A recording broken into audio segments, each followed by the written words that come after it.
Hi, I'm Dave from R. McDonald Co. and we represent the Weber Barbecue Company in Australia and New Zealand. This DVD has been designed to get you off and running with your queue and also help you become a Weber-Q expert in no time. Check out the main menu where you'll see chapters on grilling the perfect steak, baking pizzas and creating those amazing roast dinners Weber is famous for. Now, what we want to do is make sure you get a fantastic result the very first time you use your Weber-Q. Chances are that one of the reasons you bought a Weber-Q is that it's not only a great barbecue, it's a fabulous outdoor oven as well.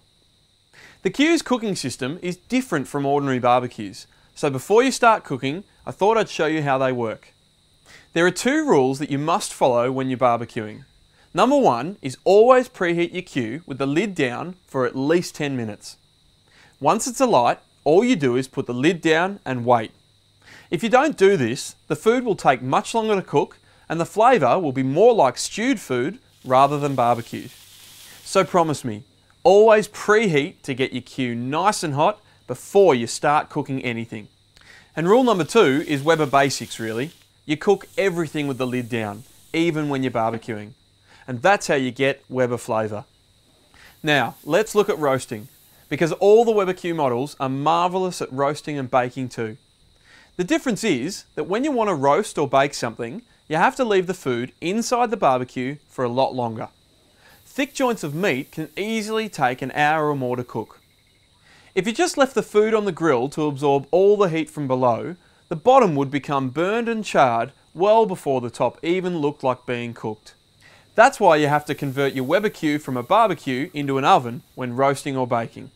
To do this, use some foil or a convection tray and a stainless steel trivet. It's a Q accessory. The trivet lifts the roast off the hot grill bars and the foil is placed underneath the trivet so that it shields the bottom of the roast from the heat.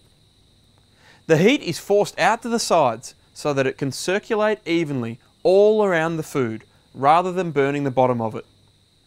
And while we're talking about roasting and baking, some of the Q models actually have a thermometer in the lid. And often people who own Qs think that they have to get the temperature down to 180 degrees Celsius when they're roasting or baking. It's not true. Your Q will cook even better at temperatures hotter than 180. From my experience, you can just follow the guidelines in your handbook and everything works out perfectly.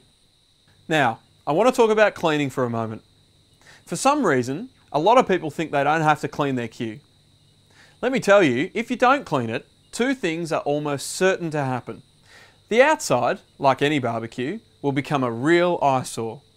And if you let the barbecue grease continue to build up and up in the firebox, one day, all that grease is going to catch fire. So here's a tip. Get yourself some of this Weber-Q cleaner and use it after every 3 or 4 meals. It's easy to use and the results will astound you. Now you know about the Weber-Q basics. Always preheat for at least 10 minutes and always cook with the lid down. Remember when roasting and baking to use indirect heat. And finally, keep your Weber-Q clean. If after watching the rest of this DVD you still have some questions, please feel free to call us at Weber in Australia or New Zealand.